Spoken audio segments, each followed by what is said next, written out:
नाजरीन, आप सोच रहे होंगे कि मैं क्या चीज को ढूंढ रहा हूं। मैं ऐसी बड़ी हस्ती को ढूंढ रहा हूं जो मुझे कहीं नजर नहीं आ रही है। मेरी मुराद है दुनिया के काबिल तरीन आलिम दीन और मुस्लिम पर्सनल लॉ बोर्ड के सदर जनाब सैफुल्लाह रहमानी साहब को मैं ढूंढ रहा हूं कि वो कहीं नजर नहीं आ रहे हैं। जहां इतना बड़ा मसला वक्फ बोर्ड के मसले को लेकर सुप्रीम कोर्ट का उबरी फैसला आया, उसके बाद वो कहीं नजर नहीं आए, कहीं जवाब नहीं, कहीं प्रेस के सामने नहीं आए और कहीं इजलास मुनक्किद करते हुए उन्होंने इस पर बयान नहीं दिया। नबी करीम सल्लल्लाहु अलैहि वसल्लम के मिलाद को लेकर शहर हैदराबाद तेलंगाना में इतना बड़ा मसला पेश आया।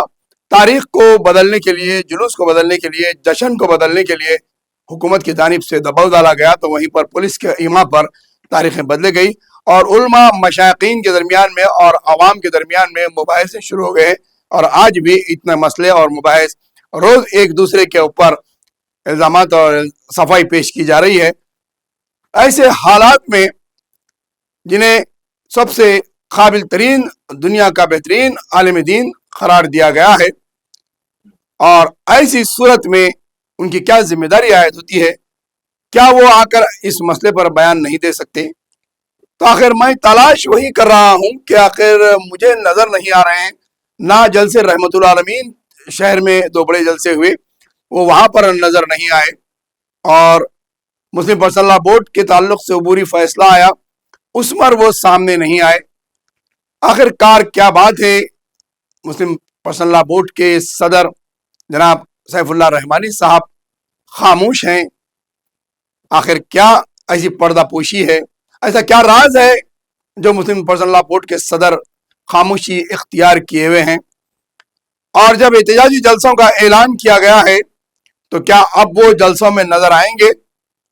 मुस्लिम पर्सनल लॉ बोर्ड का मतलब है 72 में जो मुस्लिम पर्सनल लॉ बोर्ड का क़याम अमल में लाया गया था 1972 में, इसका मकसद यही था कि मुस्लिम मसाइल जो हैं हिंदुस्तान के अंदर आज़ादी के बाद, और इसमें काबिल तरीन मुल्क के उलमा मौजूद थे जो फ़क़ा और दीगर उलूम से वाकिफ़ थे और दलाइल के साथ शरीयत में मुदाखलत को बर्दाश्त नहीं करने वाले उलमा मौजूद थे, जिनके दर पर हुक्मरान जाते और मशवरा लेते कानून बनाने से पहले।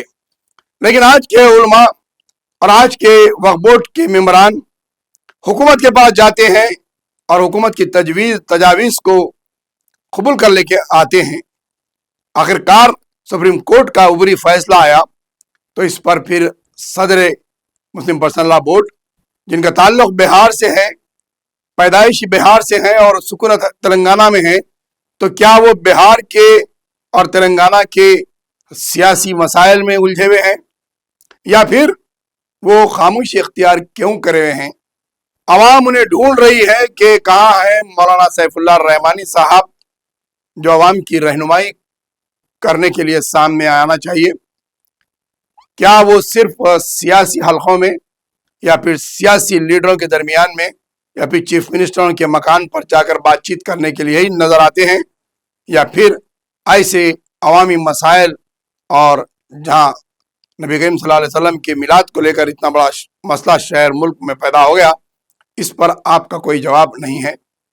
हम हमारे चैनल के जरिए से आवाम की यही अपील, यही आवाम का सवाल आप तक पहुंचा रहे हैं कि आवाम आपको तलाश कर रही है।